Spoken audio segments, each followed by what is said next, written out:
R મુરુગાદોસ દ્વારા નિર્દેશિત સલમાન ખાન અને રશ્મિકા મંદાનાની ફિલ્મ સિકંદરે બોક્સ ઓફિસ પર સારી શરૂઆત કરી હતી, પરંતુ ધીમે ધીમે તેની ચમક ગુમાવી રહી છે. તો સ્થિતિ એ છે કે પ્રથમ સપ્તાહના અંત પછી પણ ફિલ્મ વીકેન્ડમાં પણ વધુ કમાણી કરી શકી નથી. તો શનિવારના આંકડાઓ જોતા એવું નથી લાગતું કે આ ફિલ્મ વધુ પાવર બતાવી શકે. મળતી માહિતી મુજબ સિકંદરે શનિવારે ભારતમાં 3.75 કરોડ રૂપિયાની કમાણી કરી. 7 દિવસમાં તેની કુલ કમાણી 97.50 કરોડ રૂપિયા થઈ ગઈ. 26 કરોડથી શરૂ થયેલી આ ફિલ્મે 5 દિવસમાં 90.25 કરોડની કમાણી કરી હતી. તે રવિવારે રિલીઝ થઈ હોવાથી એવી અપેક્ષા રાખવામાં આવી હતી કે અઠવાડિયે ફિલ્મ વધુ સારું પ્રદર્શન કરશે, પરંતુ શુક્રવારે સિકંદરે 3.5 કરોડ રૂપિયાની કમાણી કરી હતી, જે 41.67નો ઘટાડો દર્શાવે છે. Bureau report, CN24 news.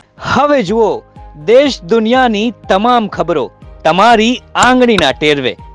ઉઠાવો મોબાઈલ અને Google Play Store પરથી ડાઉનલોડ કરો અમારી CN24 ન્યૂઝ મોબાઈલ એપ.